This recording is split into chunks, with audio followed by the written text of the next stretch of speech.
नमस्कार, मैं हूं ज्योतिषाचार्य कमल दुबे। सौभाग्य सलाह में आपका स्वागत करता हूं।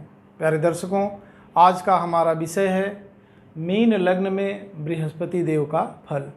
मीन लग्न इसलिए बना क्योंकि लग्न में लिखा है 12 बृहस्पति देव को 12 राशियों में 2 राशियों का स्वामित्व प्राप्त है। पहली राशि उनकी धनु है और दूसरी राशि उनकी मीन है। सबसे पहले हम यह समझ लेते हैं कि बृहस्पति देव के देख रेख में कोई जातक जन्म ले रहा है तो बृहस्पति देव का स्वभाव लेकर वह इस पृथ्वी पर आया है।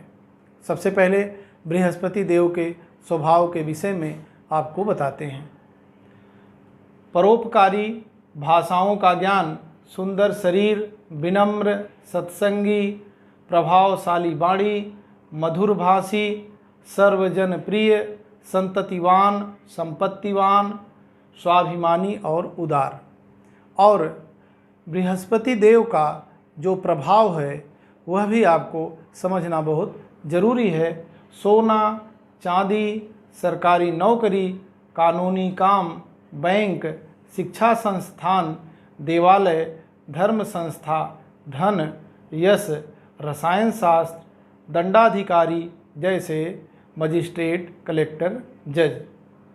अगर बृहस्पति देव की स्थिति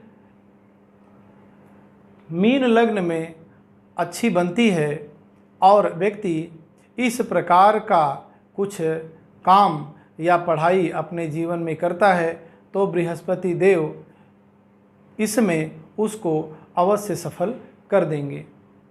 अब कुल 27 नक्षत्र हैं। 27 नक्षत्र में 3 नक्षत्रों के स्वामी बृहस्पति देव बनते हैं। वह नक्षत्र हैं पुनर्वसु, विशाखा और पूर्वा भाद्रपद।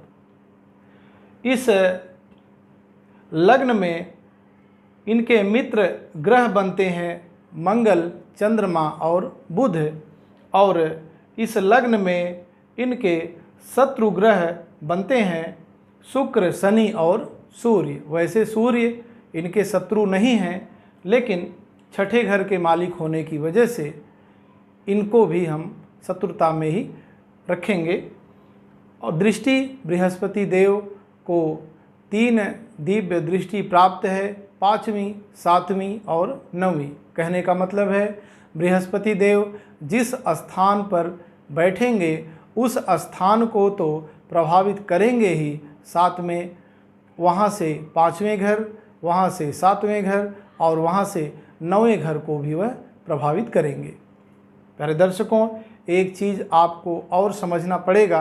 कुंडली में कुल 12 भाव या 12 घर होते हैं, जिसमें जो केंद्र का भाव है पहला, चौथा, 7वां और 10वां, यह विष्णु स्थान है। कहने का मतलब है इस पे विशेष कृपा भगवान विष्णु की रहती है। और जो त्रिकोण भाव हैं पहला, 5वां और 9वां, इस पे विशेष कृपा माता लक्ष्मी की रहती है। तो बृहस्पति देव भगवान विष्णु और माता लक्ष्मी के प्रतिनिधि हैं और विशेष कुछ घरों पे वह अपना प्रभाव रखते हैं। वह घर कौन से हैं? दूसरा,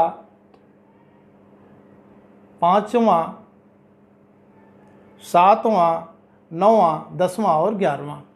दूसरा, 5वां,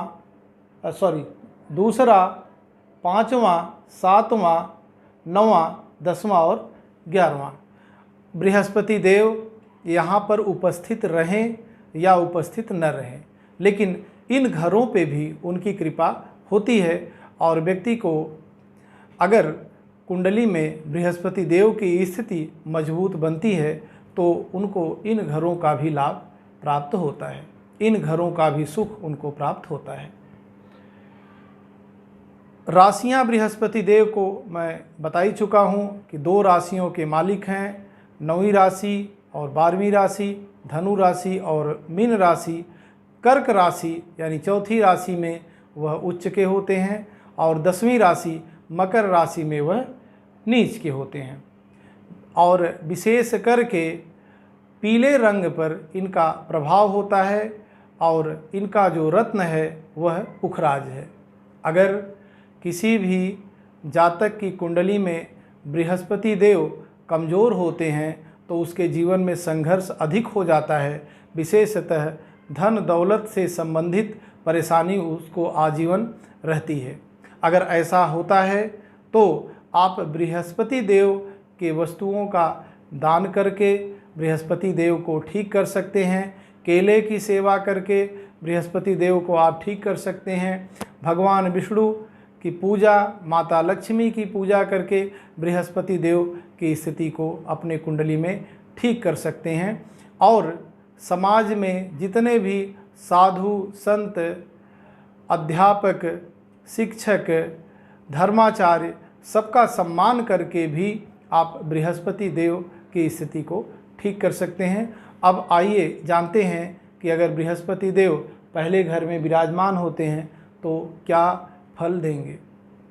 बृहस्पति देव अगर पहले घर में ही विराजमान होते हैं तो व्यक्ति स्वस्थ होगा, व्यक्ति भाग्यशाली होगा, व्यक्ति पुत्र पौत्र इत्यादि से संपन्न होगा, व्यक्ति धनवान होगा, व्यक्ति भाग्यशाली होगा और व्यक्ति को पिता और पिता के द्वारा किए गए कर्मों का पूर्ण लाभ प्राप्त होगा। अगर बृहस्पति देव दूसरे घर में उपस्थित होते हैं तो व्यक्ति की वाणी बहुत ही मधुर होगी, क्योंकि दूसरा घर वाणी का भी घर है और यहाँ पर पहली राशि मेष राशि उपस्थित है।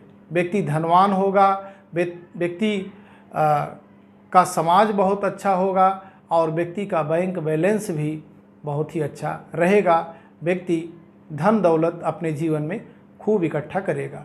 अगर बृहस्पति देव तीसरे घर में उपस्थित होते हैं तो व्यक्ति को थोड़ा सा संघर्ष करना पड़ेगा, लेकिन सफलता निश्चित मिलेगी। अगर कोई व्यक्ति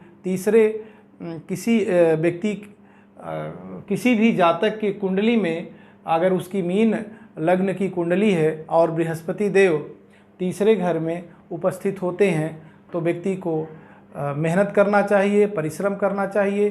भाग्य के भरोसे उसका काम नहीं होगा, बिना परिश्रम के वह जीवन में सफलता प्राप्त नहीं कर पाएगा। अगर बृहस्पति देव चौथे घर में विद्यमान होते हैं तो भूमि, भवन, वाहन, परिवार का सुख, माता का सुख आजीवन बना रहेगा और व्यक्ति सरकारी नौकरी, प्रशासनिक अधिकारी, शिक्षा क्षेत्र में बड़ा अधिकारी, अगर वह न्याय व्यवस्था में जाता है तो जज इत्यादि बृहस्पति देव उसको आसानी से बना देंगे। अगर इस प्रकार से कुछ स्थिति चौथे घर में किसी भी जातक की कुंडली में बनती है तो वह शिक्षा ग्रहण कर रहा है तो उसको अधिक परिश्रम करना चाहिए, क्योंकि सफलता उसको अवश्य मिलेगी। अगर बृहस्पति देव पांचवें घर में कर्क राशि में उपस्थित होते हैं तो व्यक्ति बहुत ही भाग्यशाली, शिक्षा ग्रहण करने वाला, संतान के सुख को प्राप्त करने वाला सब कुछ होगा।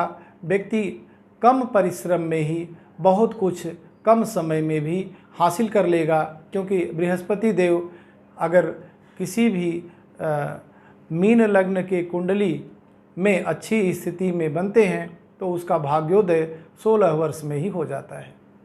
अगर बृहस्पति देव की स्थिति छठे घर में बनती है और बृहस्पति देव कमज़ोर स्थिति में रहते हैं तो व्यक्ति रोग, ऋण, शत्रु के माध्यम से परेशान रहेगा, आजीवन संघर्ष करता हुआ दिखेगा। ऐसी स्थिति में आपको बृहस्पति देव को मजबूत करने के लिए बृहस्पति देव के मंत्रों का जाप करना चाहिए और उनकी वस्तुओं का दान करना चाहिए। और समाज में जितने भी साधु संत हैं, जितने भी शिक्षकगण हैं, सबका सम्मान करना चाहिए, तो बृहस्पति देव की कृपा उन जातकों पर बनेगी। अगर बृहस्पति देव की स्थिति सातवें घर में होती है तो विशेष कृपा दृष्टि, चूँकि यहाँ पे कन्या राशि आती है, व्यक्ति की पत्नी बुद्धिमान, समझदार, नीतिवान, गुणवान सब कुछ होगी और व्यक्ति आजीवन अपने पत्नी का जो भी उसको पत्नी का सुख होता है वह सब प्राप्त करेगा और व्यवसाय में भी वह तरक्की करेगा, विशेषतः शादी के बाद। अगर वह पत्नी से पार्टनरशिप करता है, व्यवसाय के क्षेत्र में है और वह पत्नी को आगे करके काम करता है तो सफलता उसको अधिक मिलेगी। अगर बृहस्पति देव की स्थिति 8वें घर में बनती है तो यह तुला राशि है। यहाँ पर बृहस्पति देव संघर्ष करवा देंगे, क्योंकि यह तुला राशि शुक्र देव की राशि है और शुक्र देव यहाँ पे मारक बनते हैं। तो बृहस्पति इस 8वें घर में कुछ न कुछ समस्याएं, आदमी को रोग से समस्या आदमी की हो सकता है। अगर बृहस्पति देव कमज़ोर बने तो उसकी आयु भी कम रहे। अगर बृहस्पति देव 9वें घर में उपस्थित होते हैं तो यह इस घर पे विशेष कारकत्व भी रखते हैं और वृश्चिक राशि है, इसलिए बृहस्पति देव व्यक्ति का भाग्य के माध्यम से, पिता के सुख के माध्यम से, पिता के द्वारा किए गए कर्मों के माध्यम से आजीवन भाग्यशाली बनाएंगे। व्यक्ति आजीवन लाभ की स्थिति में रहेगा और इस समाज में, जिस भी समाज में वह रह रहा है वहाँ सम्मानित होगा। प्यारे दर्शकों, अगर बृहस्पति देव 10वें घर यानी कर्म भाव में विद्यमान होते हैं तो जो मैंने चौथे घर की विशेषता बताई है कि व्यक्ति अगर शिक्षा के क्षेत्र में, न्याय व्यवस्था के क्षेत्र में, प्रशासनिक अधिकारी के क्षेत्र में, राजनीति के क्षेत्र में अगर काम करता है, तैयारी करता है तो सफलता उसको निश्चित मिलेगी। अगर वह कवि की भूमिका में भी रहता है तो भी उसको सफलता निश्चित मिलेगी। अगर बृहस्पति देव 11वें घर में उपस्थित होते हैं तो हालांकि 11वें घर में बृहस्पति देव जीवन में लाभ तो करवाएंगे, लेकिन संघर्ष के माध्यम से। व्यक्ति संघर्षशील रहेगा तो जीवन में लाभ कमाएगा, अगर संघर्ष नहीं करेगा तो लाभ जीवन में वह कम ही कमा पाएगा, क्योंकि यहाँ पे बृहस्पति देव नीच राशि मकर राशि में उपस्थित हैं। प्यारे दर्शकों, अगर बृहस्पति देव 12वें घर में उपस्थित होते हैं तो यहाँ भी जीवन भर व्यक्ति संघर्ष करेगा, रोग ऋण शत्रु के माध्यम से वह परेशान रहेगा। लेकिन अगर स्थिति उनकी मजबूत बनती है तो अंत में विजय उसी की होगी, क्योंकि बृहस्पति देव इस भाव को कहीं न कहीं मजबूत करेंगे और उनकी दृष्टियाँ जो पड़ रही हैं उसके माध्यम से वह व्यक्ति सफल होगा। कुछ इस प्रकार का फलादेश मीन लग्न के कुंडली में जातकों की बनती है। यह सामान्य सा फलादेश है। अब यह देखना है, मैंने कई बार चर्चा की है कि स्थिति मजबूत का क्या मतलब है। स्थिति मजबूत का मतलब है सबसे पहले लग्न को देखना चाहिए। अगर लग्न 12 से 18 डिग्री के बीच में है तो यह लग्न मजबूत है। व्यक्ति का इरादा, व्यक्ति की सोच, व्यक्ति की शक्ति मजबूत है। और बृहस्पति देव की स्थिति भी अगर मीन लग्न के जातकों की कुंडली में 12 से 18 डिग्री के बीच में बनती है तो व्यक्ति जीवन में बहुत कुछ अचीव कर लेगा, जीवन में बहुत कुछ कमा लेगा, क्योंकि लग्न और लग्नेश मजबूत हैं और 6 घरों पे विशेष कारकत्व बृहस्पति देव रखते हैं। प्यारे दर्शकों, वीडियो आपको पसंद आया हो तो लाइक, शेयर, कमेंट करना न भूलिएगा। मेरी शुभकामनाएं आप सभी को हैं। परमात्मा सदैव आपके साथ रहें और आपके भाग्य में वृद्धि करें। धन्यवाद।